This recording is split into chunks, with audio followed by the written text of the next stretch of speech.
Bueno,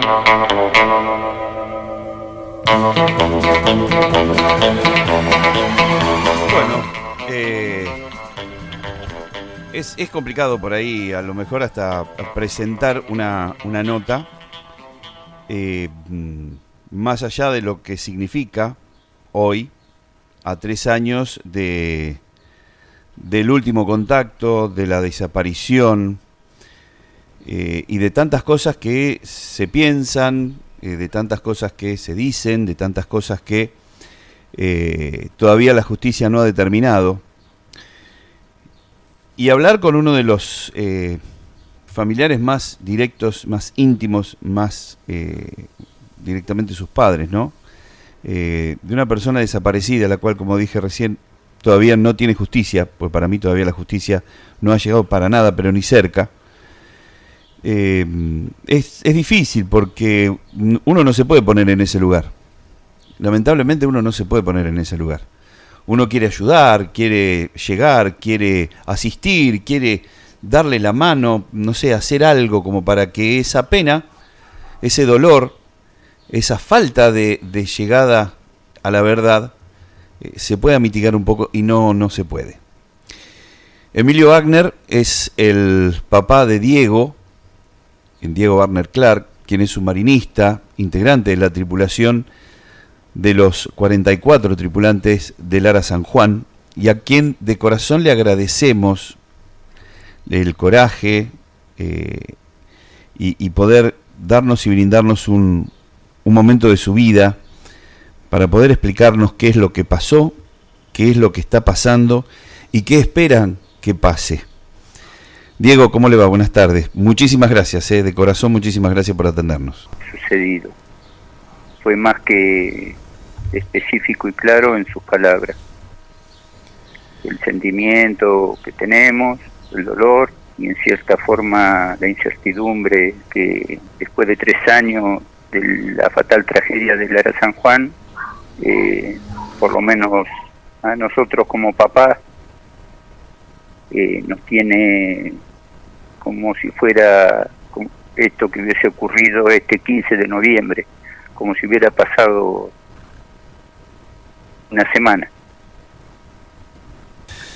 Hay veces que uno no encuentra palabras, más allá de los sentimientos, no encuentra las palabras, ¿no? Como decía al principio, uno va forjando una familia, va haciendo un futuro, va generando en los suyos, en los descendientes, esas ganas por estudiar, por trabajar, por tener un futuro, un hijo. Ustedes ya habían perdido un hijo, ¿no, Emilio? Sí, realmente hemos tenido la desgracia de perder 2 hijos más. Claro. Después, Dieguito era nuestro Diego, que nació en el año 79, uh-huh. Y mire usted qué casualidad, ¿no? Fallece Diego Maradona ayer. Sí. Y yo le puse el nombre en el año 79, cuando la selección argentina sale campeón, nuestro primer campeón sub-20, ¿no? Ajá. Sí, con sí. Diego, Ramón Díaz. El juvenil de Japón. El juvenil de Japón, exactamente. Sí, sí. En ese año yo estaba haciendo el servicio militar en el crucero Belgrano. Estábamos en el 78, 79, en el conflicto del Canal de Beagle. Exactamente. Yo estuve embarcado en el crucero Belgrano, al cual después lo perdimos en la guerra familia, en la guerra de Malvinas, perdón. Sí, sí. Y en el cual perdí muchos compañeros y amigos. Y en ese año, en el 79, yo le pongo el nombre de Diego a nuestro Diego, nuestro hijo mayor, Diego Manuel, le pongo. Usted, si saca la palabra Manuel y le pone Diego M, nomás la letra M, claro, diría Diego Maradona, ¿no? Exacto, sí, sí. Es el sentimiento que teníamos casi todos los argentinos por Diego, que después nos devolvió en el partido contra Inglaterra, nos devolvió una parte de esa tristeza y de eso que nos sacaron los ingleses. En cierta forma él nos devuelve un poco ese dolor, nos saca ese dolor que sentíamos todos los argentinos, por lo menos los que lo vivimos, Claro. en mi caso muy especial, al haber perdido tantos compañeros, ¿no? Ujú. Un poquito de venganza, un cachito así de Sí, venganza, una él nos puntita. sacó, él nos dio esa alegría, la mano de Dios, eso fue un poco la venganza, digo yo, Sí, sí, sí. hacia los ingleses, de lo mucho que ellos nos quitaron, ¿no? Emilio, es un ir y venir de sensaciones y por supuesto ir buscando la verdad cuesta, es difícil. Y yo leía por ahí que se han hecho homenajes por parte de las autoridades de los gobiernos, del gobierno, de los gobiernos, pero no sirven para encontrar la verdad, ¿no, Emilio? No, miren, yo, desde que se empezó a hacer la bicameral, cuando nosotros fuimos a las 2 primeras bicameral y en la segunda, mi familia, yo no fui en la segunda, pero sí fue mi esposa y mis hijos, y si buscan en la bicameral se encuentra la denuncia de mi esposa en la cual mi sobrina, porque mi señora estaba tan mal, le pide a mi sobrina que haga la denuncia de que estábamos siendo seguidos, que teníamos los teléfonos pinchados, que inclusive a mi nuera le robaron el celular de arriba del colectivo, se subió una persona y fue derecho a ella a robarle el celular. Nos pasaban cosas extrañas, como gente acá en Olavarría que se me arrimaba a mí y me filmaba y me fotografiaba y yo no sabía quiénes eran, o otra persona que se presentaba como del servicio de inteligencia de cierta institución que hay acá en Olavarría y me decía: Don Warner, lo están siguiendo y lo están persiguiendo, dice, lo están fotografiando. Y uno, como persona común, como una persona cualquiera, yo tenía a mi hijo en la Armada, nada más. Yo no soy, como yo siempre digo, no somos nada. Somos solamente los padres de un héroe de la patria. Exacto. Pero, sí, sí. ¿qué se va a imaginar a uno que a uno le van a pinchar el teléfono, lo van a seguir, le van a sacar los llamados de nuestros hijos, desaparecieron? Las fotos, los últimos llamados cuando el buque parte de Tierra del Fuego el día 8, el día domingo, el día anterior, el 7, Diego cumplía los años. Ajá. Era el cumpleaños de Diego. Y nosotros lo llamamos y estuvimos hablando con él. Y teníamos fotitos de él y el llamado ese, que lo saludamos, la familia. Y todo eso nos faltó a nosotros. Nos empezaron a faltar. Y estuve ahí, dentro, perdone marzo, que lo corte, más o menos. Perdone que lo Sí. corte, Emilio. También tengo entendido que apareció en un grupo el cual él había desaparecido, en un grupo de WhatsApp, el cual él Claro, había él desaparecido. había Sí. formado... Sí. No, él había formado el grupo de WhatsApp de familia, en cual nos tenía a todos los familiares. Tenía a sus hermanos, a su esposa, a mi esposa que tiene celular. Yo no tengo celular, yo me manejo con teléfono fijo. Sí, sí. Y él, como le decía, en marzo, el 10 de marzo, desaparece del grupo de WhatsApp que él mismo había formado. Entonces ahí empezamos a darnos cuenta de que nos empezaron a faltar fotografías de él, en especial fotografías que él estaba en el submarino, o relacionadas con la Armada, o llamados, todos los últimos llamados que hemos tenido los últimos meses con él, se empezaron a desaparecer y no podíamos entender cómo él había salido del grupo de familia, ¿no? Y es así que hasta hace poco nosotros lo llamábamos al teléfono de él y el teléfono de él sonaba. Después de 2 años no podemos entender cómo hasta uno llamaba, porque como papá por ahí hacíamos llamadas a Diego. Veíamos el número de él y marcábamos el teléfono, tanto mi esposa como yo, y el teléfono del otro lado sonaba como que estaba activo, ¿no? Hasta hace muy poco. Qué cosa, ¿no? O sea, para ustedes es todo un golpe esto, porque es reactivar un dolor inmenso, y que aparte de después darse cuenta que le están es como que le están tomando el pelo, ¿no? Y sí, Darío, mire usted, desde un principio, yo estuve en la Armada, y cuando nos dijeron los primeros tiempos que salían a decir que no lo podían ubicar al submarino, que encontraron una boya y no era del submarino,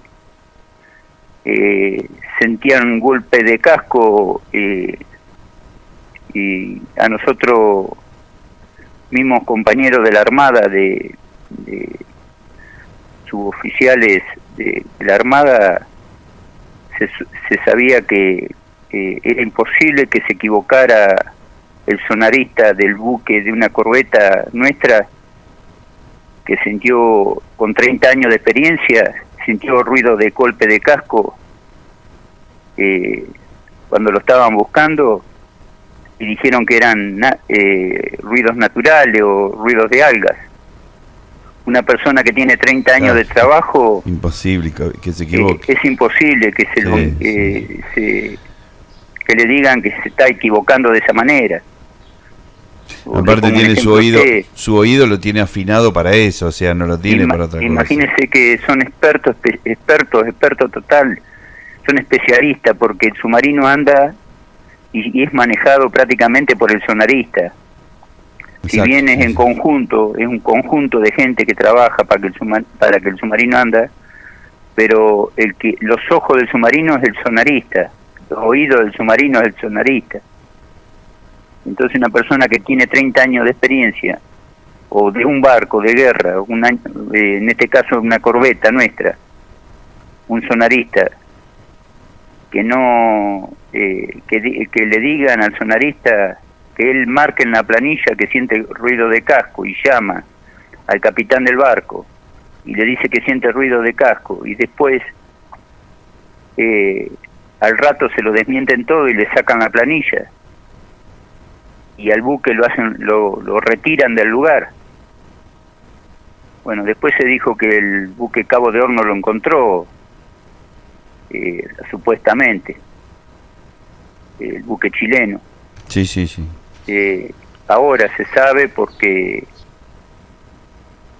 la querella de algunos familiares, que es que en la última, en Comodoro Rivadavia, que se reunieron para destituir a la jueza Yáñez, resulta que para ampliar, cuando amplían la información, los testigos que fueron vueltos a llamar, inclusive ampliaron los testigos, fueron y al cambiarle las preguntas, o al cambiar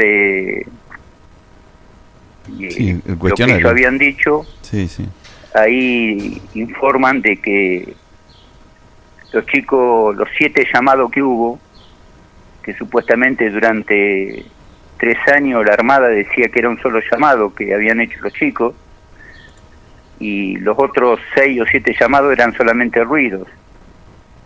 Y bueno, pero no, ahora se sabe que esos 7 llamados fueron llamados de auxilio, de socorro, pidiendo por la flota, que los chicos pedían por la flota. Así que siempre nos estuvieron mintiendo. ¿Cuál es la hipótesis que manejan ustedes, Emilio? Hipótesis, Darío, hay muchas.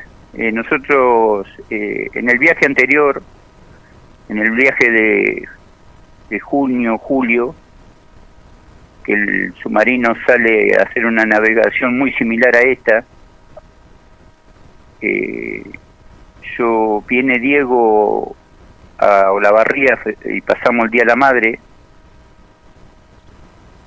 Festejamos el Día de la Madre, estuvimos unas pocas horas.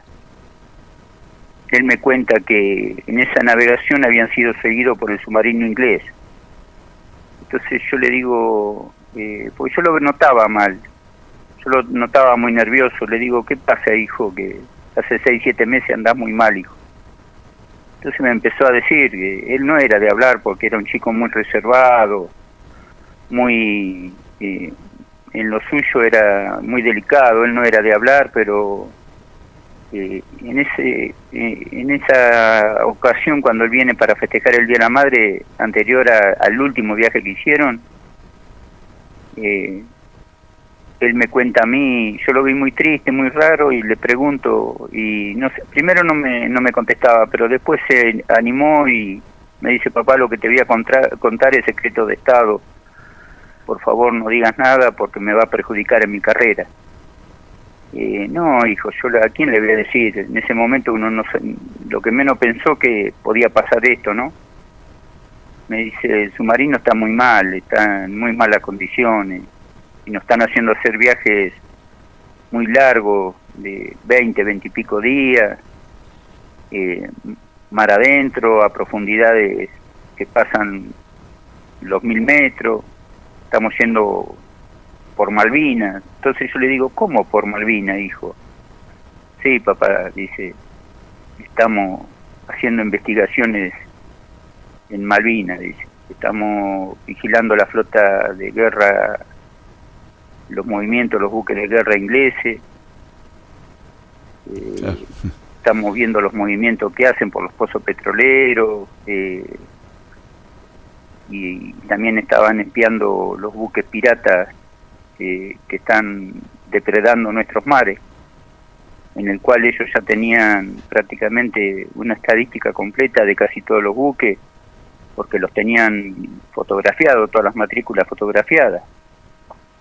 Y en una ocasión, en un viaje anterior, cuando ellos, para poder fotografiar los buques chinos, ellos se tenían que meter entre las redes y entre las jaulas de centolla.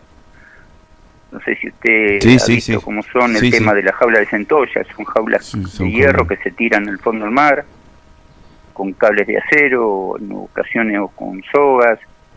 Igual que en la pesca, estos buques son buques grandes, son buques de manufactura donde trabajan 100 y pico, 200 personas. Sí, son terriblemente grandes, sí, obvio. Y son gente sin escrúpulos. Sí, totalmente. Ahí en esos buques pescan, la gente que trabaja en esos buques son presos, prácticamente de chinos o de Rusia o de países. Ellos traen a los malvivientes que tienen, no los meten presos, los traen a trabajar en esos buques acá al sur. Claro. Tal es así que, mire usted que, Darío, que no tienen miramientos. Como le decía, en más de una ocasión el submarino fue detectado por estos buques y trataron de investirlo.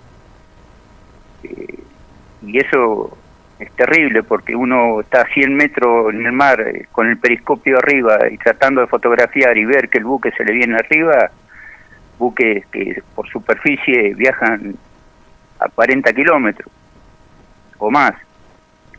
Entonces, para el submarino sumergirse tiene su tiempo, y en ocasiones pasaron sus obras más de una oportunidad, como cuando fueron seguidos por el submarino inglés en el viaje anterior, que tuvieron que hacer silencio de guerra, y si mal no recuerdo, Diego me dijo que habían tenido que hacer fondo en el fondo del mar y llamarse al silencio o estar sin moverse durante horas para que el buque de guerra, el submarino inglés, no los encontrara, porque si los encontraba los hundía. Y esa es una de las hipótesis que también se manejan, que es no la oficial, pero sí es lo que más se comentaba, ¿no? Y yo creo que por algún motivo en los 7 llamados que ellos ocultaron, tanto el gobierno como la Armada, ocultaron durante tanto tiempo, de los 7 llamados, y que ellos dijeron que fue una explosión anómala y espontánea, que fue algo espontáneo, es una mentira total, porque... Sí, lo de las famosas baterías, ahora, ¿no? Que había entrado agua en las baterías, claro, sí, el día 14, es probable que haya entrado agua, según el capitán Fernández, en una de las comunicaciones, él estuvo en la que ellos decían que fue la única comunicación de todas las comunicaciones que tuvieron pidiendo auxilio, es la única que ellos escucharon, que decían que habían escuchado, que las otras no la pudieron escuchar. Y bueno, ahora se sabe que sí, que se escucharon, y que hasta por celular llamaron los chicos pidiendo auxilio, que vaya la flota a rescatarlo. Y yo creo que no fueron porque estaban en aguas jurisdiccionales inglesas. En el año 2010 en España se firma un pacto, la ministra Garré y el gobierno de Kirchner firma un pacto con Inglaterra de que cualquier buque argentino que quiera pasar dentro de las 200 millas marítimas de Malvinas tenía que avisar con 24 o 48 horas de anticipación que iba a pasar. Y asimismo los ingleses en nuestras aguas. Entonces, si los chicos estaban haciendo espionaje y estaban investigando qué es lo que estaban haciendo los buques o qué estaban haciendo en Malvinas, ahí hay una base de la OTAN en Malvinas. Sí. ¿Qué estaban haciendo los chicos ahí? Imagínense que sin duda no iba a haber ni la menor duda de que lo iban a hundir al buque. Un torpedo seguro iba con destino al buque, o al submarino. Seguro. Al submarino. Y inclusive nuestro submarino nunca estaba armado, nunca usó torpedos de guerra, no. Era simplemente investigación. Era para laburar. Claro, una que estamos en tiempos de paz.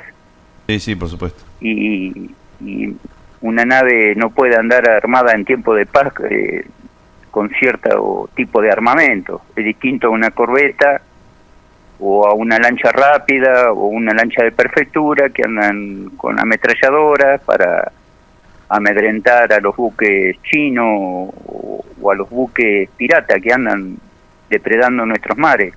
Exacto, depredando. El submarino es un arma totalmente secreta y muy poderosa, si se quiere ver del punto de vista de como arma de guerra. Entonces, calcule usted que cualquier buque inglés que lo detectara cerca de Malvinas no iba a tener miramiento en hundirlo. Sí, y si llevaba armamento es como que fuera una falta de respeto hacia un pacto firmado, ¿no? Claro. Lo toman como una agresión. Bueno, de todos modos eso no se podría saber si ellos lo detectaban al submarino. Los ingleses no podrían saber si nuestro buque Lara San Juan llevaba armamento, ¿no? Sí, por supuesto. Lo que sí, al saber que hay un submarino en la zona de ellos y espiándolo y fotografiándolo, ya es suficiente. Eso se declara como un acto de guerra. Claro, sí. Una agresión. Una agresión de guerra, claro. Y eso hubiera sido terrible, denunciarlo o para que se sepa que la Argentina estaba pasando eso, mandando buques a Malvinas, ¿no? Y en este caso mandaban a Lara San Juan, nuestro único submarino. Por eso no es que teníamos 10 submarinos, 20 submarinos, teníamos uno solo. Uno solo, exacto. Y tanto las armadas de Chile, de Uruguay o de Sudamérica, por lo menos sabían bien, y los ingleses, los norteamericanos sabían bien que nosotros, el único submarino que teníamos era el Lara San Juan. Tal es así que no es que teníamos 10 barcos, o sea que yo creo que, estoy convencido que el presidente de la Nación como jefe de la Fuerza Armada y el ministro Aguad sabían perfectamente que estaba haciendo el submarino, que no era una cosa que hacía la Armada en secreto, porque todo el mundo tenemos un jefe arriba. Obvio. Y todos tenemos que pedir permiso para hacer algo. Cada cual en su trabajo siempre hay un jefe arriba de uno. y en este caso la Armada tiene un almirante, en ese caso era Run, el almirante Run, que fíjese que usted que cuando se hace el primer juicio allá en Comodoro Rivadavia, se dictamina. Se dictamina, sí. Que Run no es responsable como jefe de la Armada de lo que pasó del Ara San Juan, cuando toda la flota de mar argentina estaban en patrulla en el sur. Fue después del movimiento de la Guerra de Malvinas, fue el movimiento más grande de buque que hubo en el 2017, cuando se hundió pasó lo de la Ara San Juan. La flota de mar nuestra estaba haciendo maniobras en el sur, porque en ese momento se estaban haciendo lo que antiguamente se llamaban las operaciones UNITA, que estaban Brasil, Argentina, Estados Unidos, Chile. Bueno, en este momento se estaban haciendo operaciones entre Inglaterra y Chile, y justamente estaban probando armas caza submarino. Armamento de caza submarino, armamento nuevo. Qué casualidad. Sí, un helicóptero, un armamento nuevo con una sonoboya y con misiles que podían detectar a cualquier submarino a kilómetros, a miles de kilómetros, cientos de kilómetros a la redonda, digamos, que el submarino se para arriba del agua, o sea, no es que se pare arriba del agua, sino que pone a 10 metros, 20 metros arriba del agua, se queda fijo, larga una sonoboya que penetra dentro del mar, la sonoboya ubica cualquier submarino a cientos de kilómetros de distancia o a 1000 metros, a 1000 kilómetros, hasta 1000 kilómetros de distancia, tal vez, y largando un misil, cuando tiene las coordenadas, el misil, con un solo misil ya prácticamente, aunque explote a 10 metros del submarino, ya lo hunde, lo destruye. Sí. La onda expansiva bueno, lo destruye. Hipótesis, hay montones tenemos. ¿Y cuál es la actualidad? ¿Cuál es la actualidad, Emilio? ¿Cuál es la actualidad? ¿Dónde están parados? ¿Qué es lo que están haciendo? ¿Qué le están diciendo? Y qué es lo que obviamente esperan más vale que todos esperamos lo mismo, que de una vez por todas se esclarezca, haya justicia. Más allá de los culpables tiene que haber justicia. En algún momento tiene que aparecer.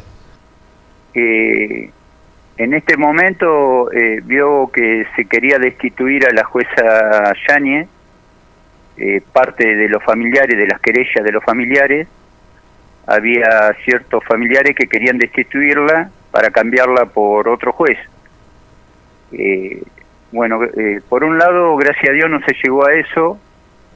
Nosotros no tenemos abogado, pero más o menos estamos informados, continuamente estamos informados.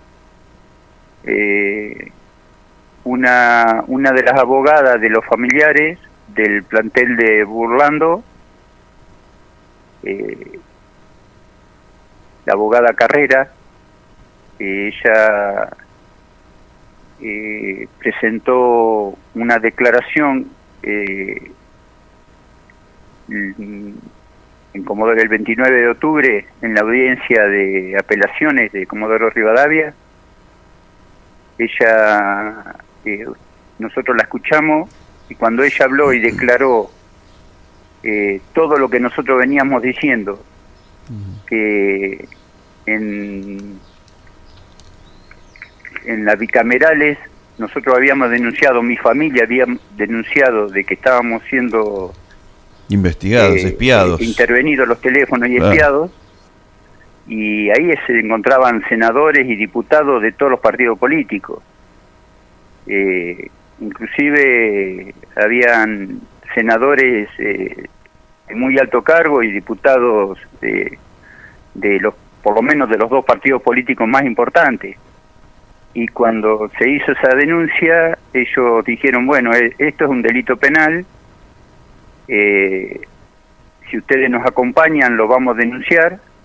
Bueno, mi señora con mi familia se quedaron hasta que a cierta hora de la noche, porque viajaron de acá de la Barría a la mañana y tenían colectivo para volver a la tardecita noche. Se quedaron unas horas más, y como vio que no pasaba nada, vino una abogada de Entonces ministro Aguad se presentó como abogada del ministro Aguad y que quería tomar los datos de mi familia, cómo se llamaban, dónde vivían, para poder hacer la denuncia penal. Bueno, le tomaron todos los datos y nunca más nos llamaron, nunca nos citaron, ni del gobierno de Macri, ni del gobierno de Fernández. Y después ahora apareció en Mar del Plata, supuestamente hace un tiempito atrás, cierta información, unos CD, de que los familiares estábamos siendo espiados. Cuando eso, si buscan en la bicameral, en la segunda bicameral que se hizo, está la filmación en la cual aparece mi sobrina haciendo la denuncia. Entonces uno descree totalmente de lo que nos puedan decir de la Armada o de lo que nos puedan decir los gobiernos. Es más, nosotros nos damos cuenta al día de hoy que seguimos siendo, que nuestros teléfonos están intervenidos. ¿Siguen intervenidos? ¿Para ustedes siguen intervenidos? Sí, el celular de mi señora está intervenido. Sí, eso nos damos cuenta que al día de hoy sigue siendo intervenido. Entonces, cuando uno siente impotencia, que se da cuenta de que ante tremendo poder que puedan tener los gobiernos, apañándose uno al otro, o los altos mandos de la Armada, como Errún o López Maceo, que es jefe de adiestramiento de Punta Alta, o Villamide, que era el jefe de la base de Mar del Plata. Mar del Plata, sí, sí. Están prácticamente tranquilos ellos, porque cuando la jueza Yáñez declara culpable a 6 marinos de la Armada y deja fuera al comandante jefe, a Run, al señor presidente, que es jefe de la Fuerza Armada, claro, y al ministro de Defensa, que es el señor Aguad. Yo le dije a mi familia, esto no se va a saber nunca. Y bueno, cuando la abogada Carrera el otro día dio esa declaración en Bahía Blanca, que nosotros por WhatsApp pudimos verla, dijo lo que nosotros veníamos pregonando desde hace 3 años. Claro. Ella lo dijo con pruebas, lo de las 7 llamadas, tienen prueba que los chicos pedían auxilio, cuando la Armada decía que era una sola. Claro, lo del submarino, los del golpe de casco, que lo encontraron un año después, cuando el submarino fue encontrado, para mí fue encontrado en el 7º día. Bueno, supuestamente, según la abogada Carrera, fue encontrado en el día 14.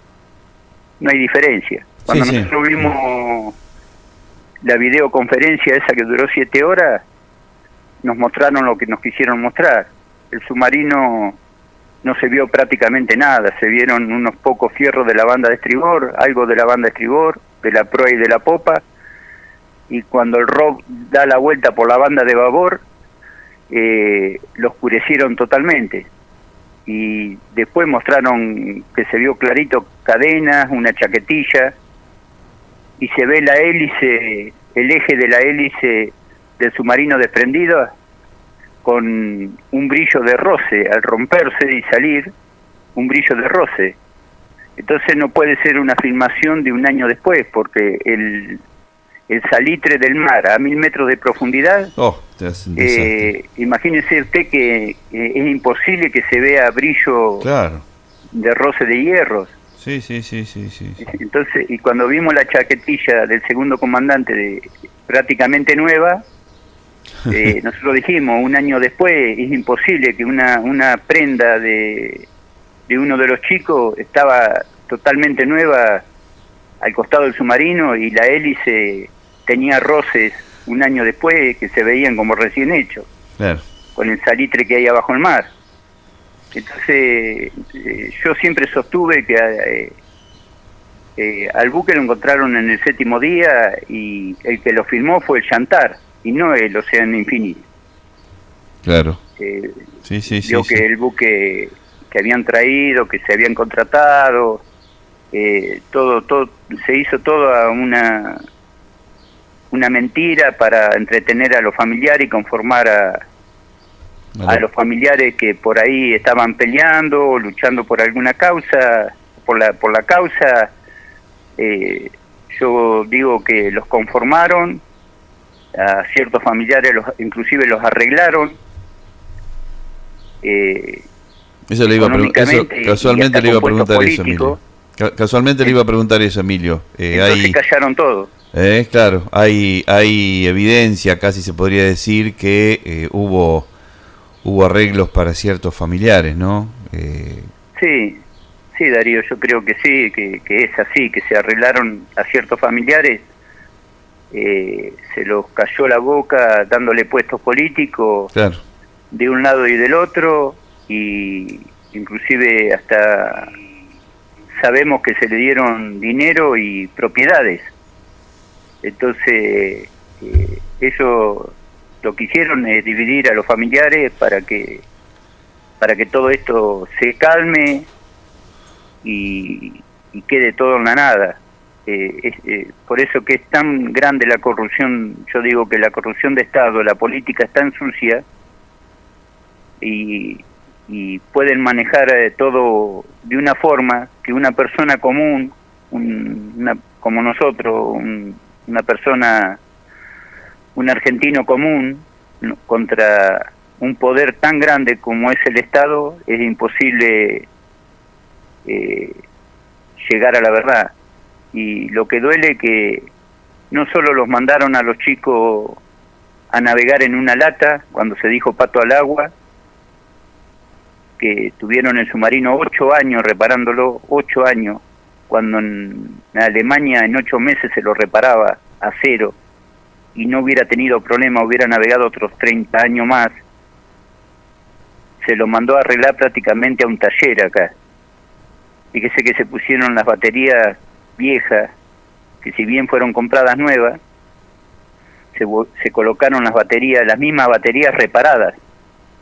Y así en un montón, hoy en día, como lo denunció la abogada Carrera, tenemos prueba de que se compraron materiales que no eran los legítimos que tenía que llevar el submarino. Claro. Como cableado o ciertos elementos muy caros, se compraban, si tenían que ser de marca Siemens alemana, compraban marca FIA italiana. Exacto. ¿Se da cuenta? Y después, yo le pongo, por ejemplo, si usted lleva su auto a reparar y le ponen un motor nuevo, y bueno, usted sale, sí, con el motor nuevo, pero después de 8 años el auto parado, tiene problemas en las cubiertas, tiene problemas en los frenos, tiene problemas en el sistema eléctrico, la batería que es vieja. Exacto. Cuando se dijo pato al agua, el submarino fue de Buenos Aires, de Tandanor, por arriba al agua hasta Mar del Plata, porque no se podía sumergir. Salió con 17 fallas, que es inconcebible que una sola de esas fallas el submarino podía navegar, y sin embargo salió con 17 fallas muy graves para un submarino, y lo fueron, y debe mandarlo a reparar a dique seco como se tenía que reparar cada 2 años, un año o cada año y medio. En 4 años el buque nunca fue a dique seco, nunca se lo reparó. Entonces yo digo que hay responsabilidad de los dos gobiernos, del que lo reparó mal y el que lo mandó al agua. El que no lo quiso reparar. Y el que lo mandó al agua. Cuando los chicos, claro, porque ahora, como yo venía denunciando, que los chicos, los informes, mi hijo tenía 18 años de estudio para ser submarinista. Ahí estaba la mejor tripulación de la Armada. No eran unos cualquiera, unos improvisados los chicos que estaban. Sí, por eso que cuando me refiero que teníamos un solo submarino, teníamos los mejores submarinistas. Y estaban haciendo viajes de alto riesgo, por eso pusieron la mejor tripulación que teníamos. Entonces, usted se da cuenta que a los chicos no solo los mandaron en una lata, que no podía navegar a más de 100 metros de profundidad, porque no se podía sumergir a más de 100 metros de profundidad, fíjese dónde está hundido, a 1000 metros. Y andaba a mayor profundidad de eso, porque si venía por detrás de Malvinas y no como ellos dijeron, que venían derecho de Ushuaia a Mar del Plata, una mentira total. Si usted se fija que está casi a 500 kilómetros de la costa, el submarino con una avería del día 14 a la noche no podía estar a 500 metros de la costa y a 1000 metros de profundidad. Entonces los mandaron a la muerte a los chicos. Prácticamente para mí, los mandaron a que sea la buena de Dios. Porque no solo lo mandaban a hacer viajes de alto riesgo, sino que los mandaron en una lata. Y lamentablemente contra eso es muy difícil. Es muy difícil porque hay dos gobiernos involucrados y hay altos mandos de la Armada involucrados. Es imposible pelear contra eso. Yo digo que lo del Lara San Juan es otro caso más como la AMIA o como Exacto. la muerte del hijo de Menem. Sí, sí, sí. Van a pasar 30 años, no vamos a estar más nosotros los papás, por lo menos yo no voy a estar para saber la verdad de mi hijo. Cuando caduque todo, que queden todos libres de culpa y cargo, probablemente ahí se sepa la verdad de lo que realmente pasó. Sí, cuando ya no se le puede echar la culpa a nadie. Exacto. Cuando Es ya, así, Darío. cuando ya Cuando ya no prescriba, encuentren más culpable, ahí va a salir a la luz. cuando prescriba todo, que no se puede reactivar nunca más, lamentablemente. Sí, Emilio, es así, Darío. ustedes saben que todo un país y parte del mundo que conoció esta historia están continuamente con ustedes, o cada vez que se nombra el Lara San Juan, cada vez que se nombra a los submarinistas, cada vez que se nombra a los 44, cada vez que ese número sale a la luz, parte del mundo y los argentinos estamos con ustedes. Así que yo le mando un abrazo porque más uno no puede hacer, ¿no? Nosotros quisiéramos tener la varita mágica y decir, bueno, que se vuelva todo para atrás a ver cómo fue, pero lamentablemente no podemos. Y ustedes están en la eterna lucha y lo van a estar por siempre porque a nivel emocional ustedes ya no tienen más nada que perder. O sea, ya perdieron familia, lo único Darío, que les queda es la esperanza, nada más. Es como yo le comentaba, nosotros hemos perdido 2 hijos anteriormente ya, y ahora Diego, el mayor. Tenemos una mochila muy grande en la vida, pesada, muy pesada. Y nosotros, como papá, yo por lo menos, yo ya no, a pesar que tengo 3 hijos, pues tengo 6 hijos. Sí, sí. Y tengo una hija que me va a hacer abuelo ahora, si Dios quiere, para diciembre, que son ellos lo que nos sostienen, ¿no? Sí, sí, por supuesto. Mi hija más chica y mis otros 2 hijos son los que nos dan ánimo, nos alimentan el día a día con risas, con alegría, los nietos, por los hijos de Diego, por los nenitos de Diego, por los 3 hijos que mi hijo Diego dejó. Por ahí nos tenemos que mantener fuertes y nada más, pero es como nosotros teníamos una familia hermosa hace 3 años, festejábamos toda la fiesta. Diego era un chico hermoso, sano. Mira, Darío, con decirte que Diego nunca había tirado un tiro ni siquiera con una carabina. Él amaba lo que hacía, la profesión. Yo siempre digo que si Diego hubiera salido de este accidente, él hubiera seguido navegando con el buque como estaba, porque amaba lo que él hacía. Su profesión era eso, su vida era eso. Era re patriota, él era un chico que se sentía desde chiquito. Él le gustaba actuar en el jardín o en la escuela, siempre actuaba de San Martín o de Belgrano, de Granadero. Él amaba su patria, amaba su bandera, amaba todo lo que se relacionaba con la Argentina.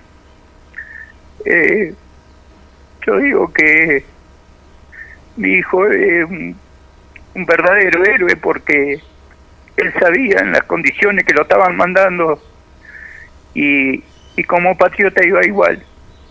Él no quería perder la vida porque tenía 3 hijos y una esposa, tenía una familia hermosa y nos tenía a nosotros. Yo no creo que mi hijo era un inexperto, como dijo Aguad, o que los chicos arriesgaron más de la cuenta. Ellos fueron mandados, ellos cumplían órdenes y claro, tenían que hacer lo que hacían. Sí, por supuesto. La orden era esa y había que cumplirla. Había que cumplirla. Mirá, sí, sí. Darío, Diego me había dicho en varias oportunidades, papi, tengo oportunidades para entrar en la Marina Mercante y ganar un buen sueldo. Sin embargo, Él podía estar ganando. Cuando pasó el accidente, él ganaba 20 y pico mil pesos, hace 3 años atrás.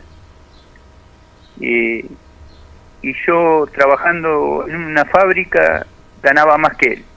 Sí, obvio, sí, lamentablemente yo los no podía sueldos entender, yo le decía, digo, yo no puedo entender cómo vos, él había estudiado inglés, había estudiado alemán, fue segundo jefe en la base Orcada en la Antártida, tenía oportunidades para trabajar en la Marina Mercante y ser capitán de un buque de altura, ganar un buen dinero, pero no, él amaba a su país, amaba lo que hacía. Muchos compañeros de Diego, inclusive renunciaron al submarino. Cuando el capitán Fernández era el último viaje que hacía, porque ya había pedido la renuncia. Él se bajaba del submarino porque los chicos sabían que el submarino no estaba en condiciones. Claro. Y la locura de mandarlos a hacer esas navegaciones de espionaje prácticamente, o de patrullaje de riesgo, metido entre 600 buques piratas que no tienen miramiento para nada. Por eso yo digo que mi hijo es un héroe. Sí, por supuesto. Innegable. Y eso es innegable. Se merecen los chicos que se los consideren héroes nacionales, porque es inconcebible que en momentos de paz les haya pasado lo que les pasó, exactamente. lo que tuvieron que pasar los chicos. Emilio, bueno, Darío, gracias. Realmente le agradezco de corazón. Es algo que, como le dije al principio, nunca jamás vamos a saber lo que se siente. Solamente a través de sus palabras podemos imaginar siquiera un ápice de lo que es el sufrimiento por dentro de todos ustedes. Un abrazo para toda su familia, para Catalina, por supuesto.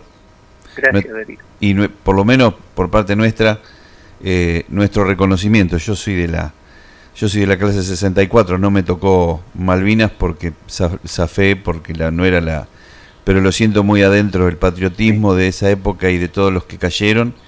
Y para mí los tripulantes del Ara San Juan son héroes como aquellos que quedaron en Malvinas. Así que... Bueno, yo, Darío, le doy la gracia a usted y a sus compañeros. Por favor. Y a la gente de Sarmiento y de Arrecife por haberme podido explayar y es la única forma